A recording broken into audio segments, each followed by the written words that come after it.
Hello everyone, welcome to Pahal classes. I am Rachna, your chemistry teacher. हमने अपने previous video lecture में global warming के बारे में पढ़ा था। ग्लोबल वार्मिंग क्या होती है, इसके कारण क्या होते हैं और ये कैसे कंट्रोल की जा सकती है, ये सब हमने प्रीवियस लेक्चर में देखा था। ओके, आज के वीडियो लेक्चर में हम अपना नेक्स्ट टॉपिक देखने वाले हैं और उस टॉपिक का नेम है ozone depletion. Okay, ozone depletion क्या होता है ये हम आज के वीडियो में देखेंगे। सो अपना वीडियो स्टार्ट करते हैं और देखते हैं क्या होता है ओजोन डिप्लीशन। यदि मैं बात करूं कि ओजोन डिप्लीशन क्या है, तो हमारे एटमॉस्फेयर के अंदर क्या होती है, ओजोन लेयर प्रेजेंट होती है। एटमॉस्फेयर में क्या प्रेजेंट है, ओजोन लेयर प्रेजेंट है। वो जो ओजोन लेयर है उसका कुछ कारण की वजह से क्या हो रहा है, डिप्लीशन होता जा रहा है, डिस्ट्रॉय होती जा रही है धीरे धीरे वो लेयर। सो उसको बोला जाता है ओजोन डिप्लीशन। ओके, अब क्या होता है हमारे एटमॉस्फेयर के अंदर क्या है, एक स्ट्रेटोस्फेयर लेयर होती है। ठीक है, ट्रोपोस्फेयर, स्ट्रेटोस्फेयर, ऐसे लेयर्स क्या होती है हमारे एटमॉस्फेयर में प्रेजेंट होती है। तो एक स्ट्रेटोस्फेयर लेयर होती है जिसमें हमारी क्या प्रेजेंट होती है, ओजोन लेयर प्रेजेंट होती है। ओके, हमारे एटमॉस्फेयर में एक स्ट्रेटोस्फेयर लेयर प्रेजेंट होती है, उसमें क्या प्रेजेंट होती है, ओजोन लेयर प्रेजेंट होती है। ठीक है, तो वो ओजोन लेयर होती है हमारे लिए बहुत ज़्यादा इंपॉर्टेंट है, उसको हम प्रोटेक्टिव कवर बोलते हैं। ठीक है, लाइक फॉर एग्जाम्पल यदि हम बात करें कि आप लोगों के पास में क्या है, अम्ब्रेला है, बारिश हो रही है, तो जो अम्ब्रेला है वो आपको बारिश से बचाने के लिए क्या करता है, हेल्प करता है बारिश से बचाने के लिए। एक तरीके से वो आपके ऊपर क्या कर रहा है, प्रोटेक्टिव कवर की तरह यूज हो रहा है। ठीक है, जिससे क्या होगा, आप बारिश की जो डायरेक्ट आने वाली बूंदे उससे बच जाओगे। प्रोटेक्शन हो रहा है आपका, किससे, अम्ब्रेला की वजह से। तो क्या हम अम्ब्रेला को बोल सकते हैं कि वो आपका प्रोटेक्टिव कवर है। किसमें कवर है, प्रोटेक्टिव कवर, बारिश से बचाने का प्रोटेक्टिव कवर है। उसी तरीके से हमारे एटमॉस्फेयर में एक स्ट्रेटोस्फेयर प्रेजेंट होता है पार्ट। ठीक है, उस स्ट्रेटोस्फेयर में ओजोन लेयर प्रोटेक्टिव कवर की तरह यूज होती है। ठीक है, हमारे अर्थ के चारों तरफ क्या होती है, उसकी प्रोटेक्शन लेयर होती है अम्ब्रेला की तरह। उस लेयर से हमें बहुत ज़्यादा प्रोटेक्शन मिलता है, किसमें, यूवी रेडिएशन में। जो हमारा सन है, ठीक है, उससे क्या होती है, रेज आती है अर्थ पे। इन रेज में क्या होती है, यूवी रेडिएशंस भी प्रेजेंट होती हैं, जो यदि डायरेक्ट हमारी अर्थ पे आती है तो वो हमारे लिए बहुत ज़्यादा हार्मफुल होती है। तो जो हमारी कौन सी प्रोटेक्शन लेयर है, ओजोन लेयर है, वो यूवी रेज को क्या करती है, रोकती है, एब्जॉर्ब करती है, हमारे डायरेक्ट अर्थ पे आने से उसे रोकती है। इसलिए बोला जाता है इसको प्रोटेक्टिंग कवर। यदि ये नहीं होती तो जो यूवी रेज है वो डायरेक्ट अर्थ पे आती और सबके कांटेक्ट में आती, तो वो हमारे लिए बहुत ज़्यादा हार्मफुल थी। ठीक है, जस्ट हमने जब चैप्टर स्टार्ट किया था तब भी मैंने ये बात बताई थी कि जो यूवी रेज है वो हार्मफुल होती है और उसको रोकता कौन है, हमारी अर्थ पे आने से, अर्थ की प्रोटेक्टिव लेयर, अर्थ का अम्ब्रेला कौन होता है, ओजोन लेयर। ओके, समझ आया ओजोन लेयर क्या होती है। अब यदि हम बात करें ओजोन क्या होता है, तो ओजोन को हम O3 से रिप्रेजेंट करते हैं। ठीक है, ऑक्सीजन के 3 एटम्स मिलके क्या बनाते हैं, ओजोन बनाते हैं। ओके, तो इसको हम ऑक्सीजन का एलोट्रोपी बोलते हैं।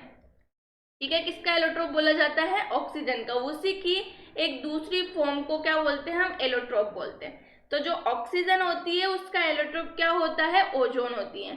ओजोन को रिप्रेजेंट किससे किया जाता है, O3 से रिप्रेजेंट किया जाता है। ओके, समझ आया, यहाँ तक समझ आ गया सबको क्या है।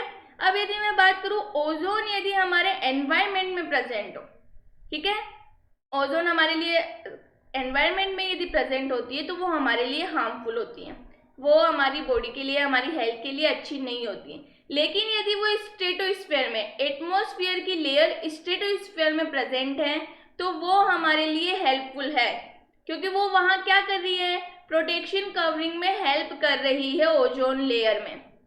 समझ आया, ओजोन लेयर जितनी ज़्यादा प्रोटेक्टिव रहेगी, जितनी ज़्यादा रहेगी, वो हमारे लिए उतनी ही हेल्पफुल है।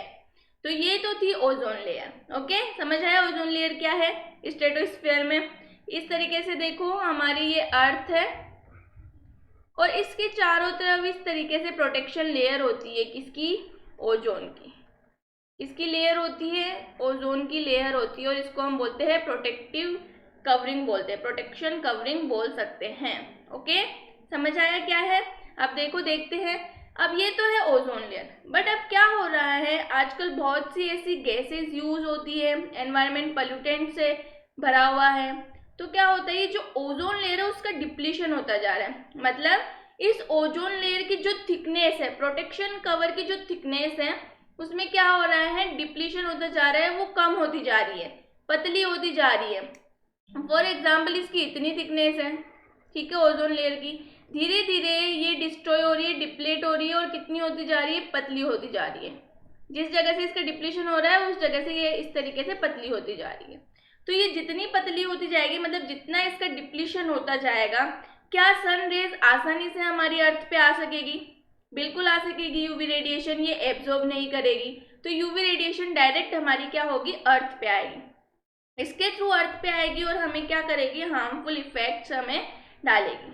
ठीक है, तो समझ आया प्रोटेक्ट ओजोन लेयर का डिप्लीशन क्या है? बोलते हैं कि ओजोन लेयर में होल हो जाता है। वो होल इस तरीके से नहीं है कि आपकी ओजोन लेयर है इसमें एक जगह होल हो गया, ऐसा नहीं होता है। इसकी थिकनेस कम होती है, उसको बोला जाता है कि ओजोन लेयर का डिप्लीशन हो रहा है या फिर ओजोन लेयर में होल हो चुका है। समझ आया? देखो क्या है, पढ़ लेते हैं हम।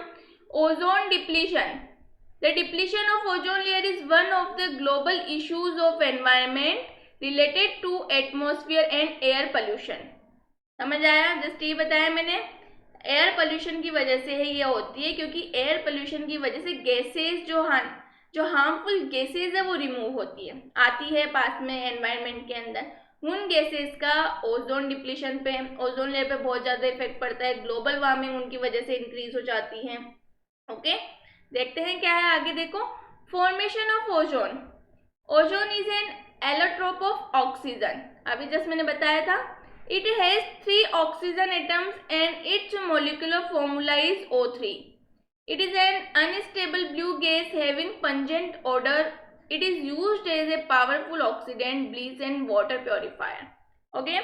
इसकी पंजेंट स्मेल होती है ओजोन लेयर की, और ये क्या होती है, पावरफुल ऑक्सीडेंट की तरह यूज होता है, वाटर प्योरीफायर की तरह भी इसको हम क्या कर सकते हैं, यूज कर सकते हैं। ओके, अब ओजोन होती है वो एटमॉस्फेयर में किस में मिलती है, स्ट्रेटोस्फीयर में, ये मैंने आपको ऑलरेडी बता दिया है। देखो पढ़ लेते हैं। Ozone if found in the atmosphere act as a powerful pollutant, ये भी मैं बता चुकी हूँ।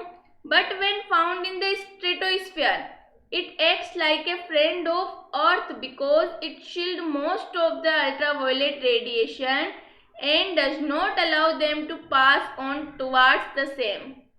बताई मैंने यही सब चीजें आपको। And stratosphere, it is found in the form of dense layer called as the ozone layer or the ozone belt. Thus, the ozone belt in the stratosphere act like a protective umbrella of the earth.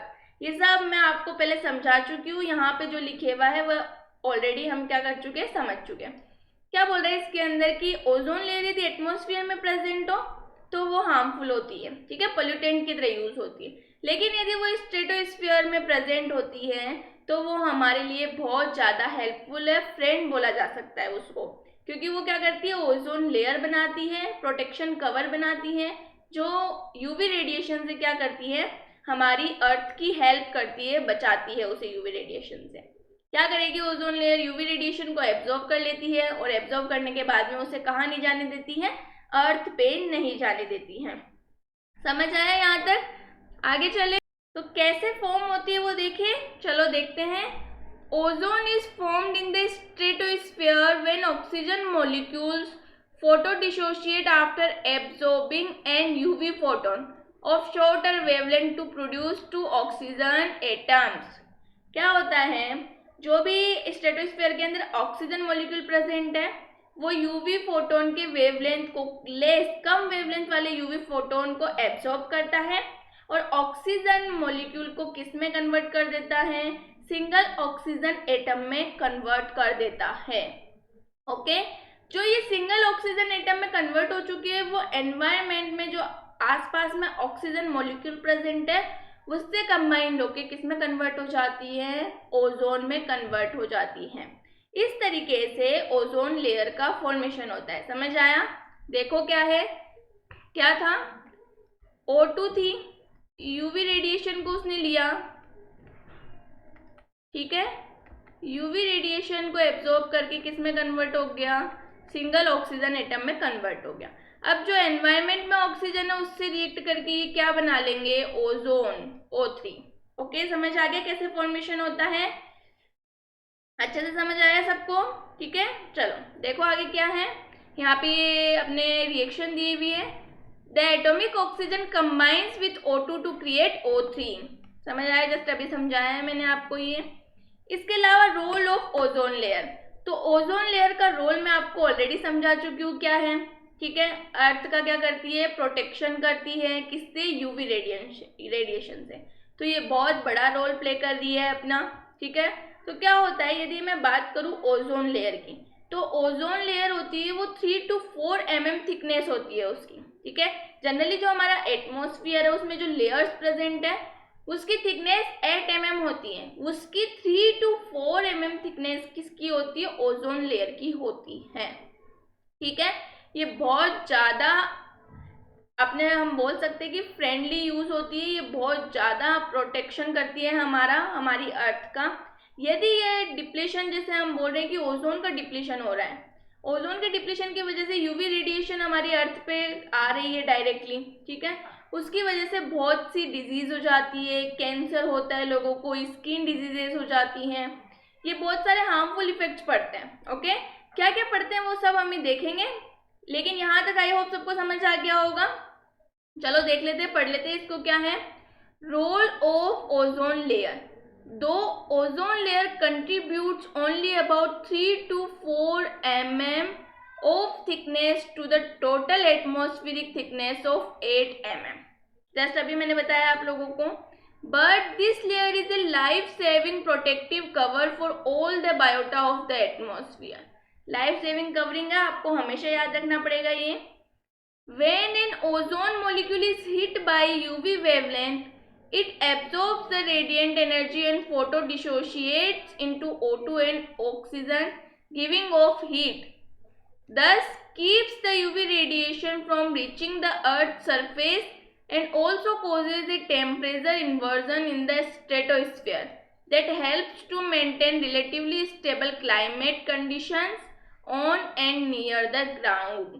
ठीक है, इसका role क्या है मैं already बता चुकी हूँ। जो भी यूवी रेडिएशन होती है हार्मफुल, उनको एब्जॉर्ब करता है, ठीक है। एब्जॉर्ब करने के बाद में क्या करता है, उन एब्जॉर्ब करी हुई वेवलेंथ को वहाँ अर्थ पे जाने से रोकता है, ठीक है।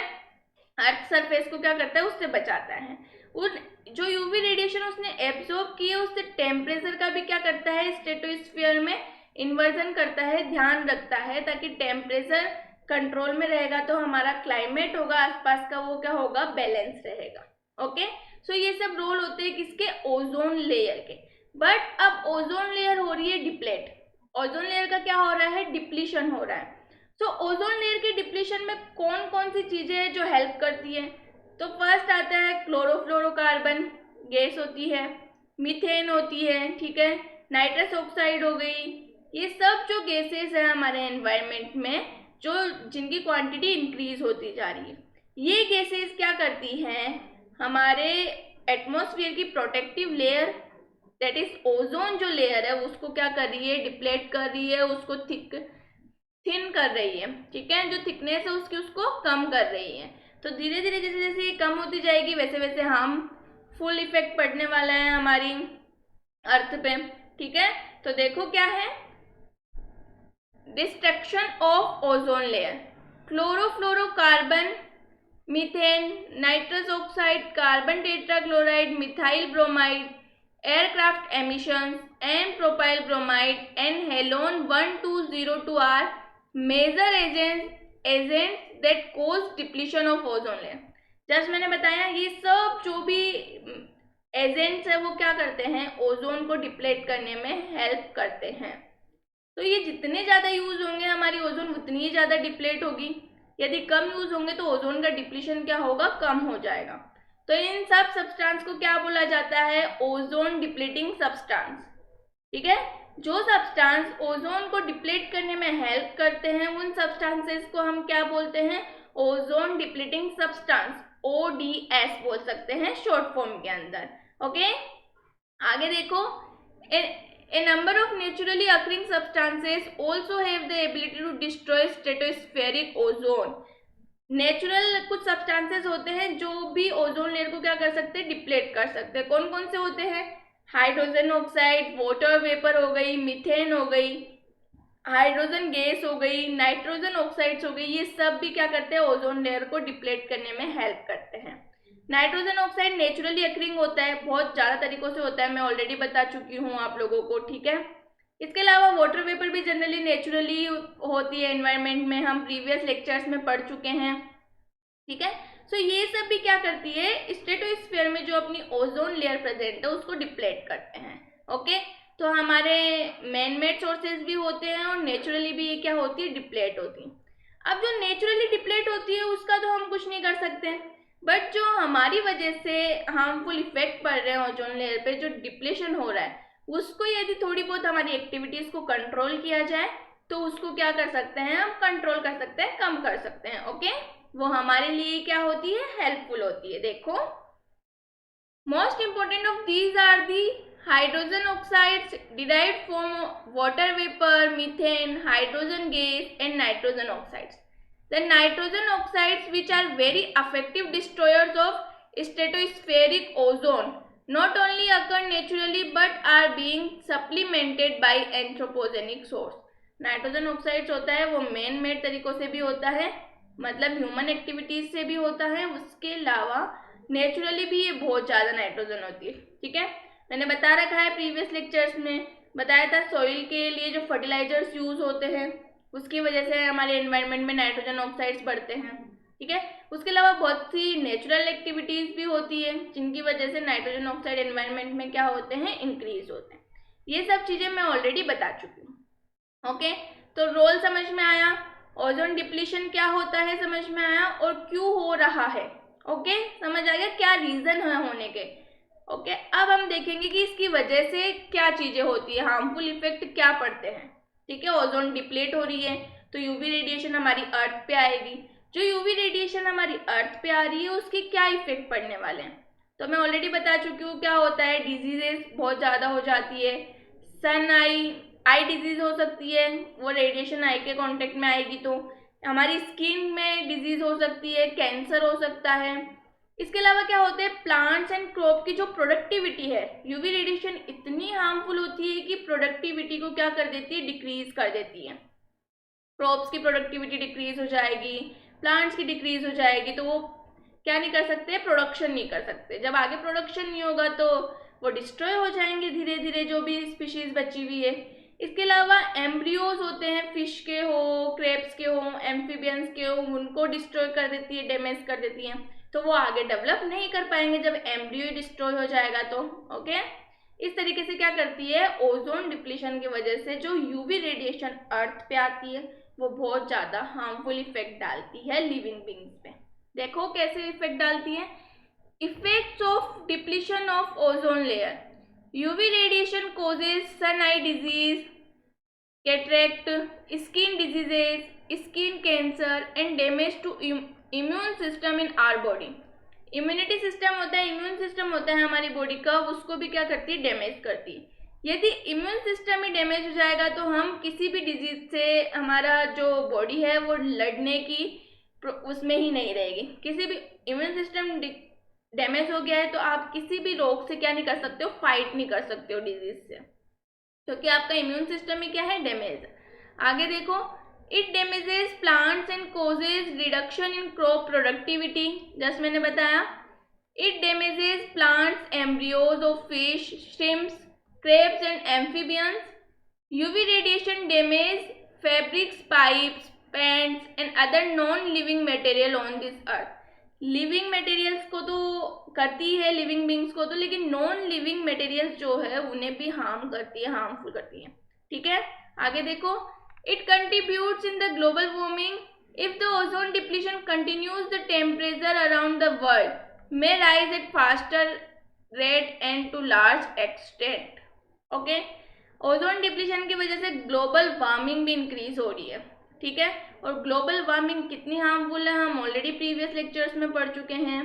तो जनरली जो ओजोन डिप्लीशन हो रहा है वो बहुत हार्मफुल इफेक्ट डालता है किस पे, हमारी अर्थ पे, क्योंकि यूवी रेडिएशन बहुत हार्मफुल होती है.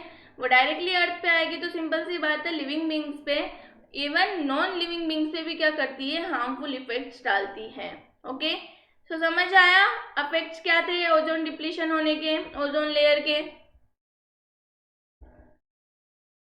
तो आज के वीडियो लेक्चर में हमने ओजोन डिप्लीशन के बारे में पढ़ा, ओजोन लेयर का स्ट्रेटोस्फीयर में कैसे फॉर्मेशन होता है वो देखा. इसके अलावा इसके क्या क्या इफेक्ट्स होते हैं यदि ओजोन लेयर डिप्लेट होती है, तो वो सब हमने देख लिया है. आई होप यहाँ तक आप सब लोगों को समझ आ गया होगा. यदि यहाँ तक किसी भी स्टूडेंट को कोई डाउट है तो प्लीज़ कमेंट बॉक्स में कमेंट करके पूछें. तब तक अपना ख्याल रखिए. हम अपने नेक्स्ट वीडियो लेक्चर में मिलेंगे आपकी एक नई सीरीज के साथ में. Okay, thank you.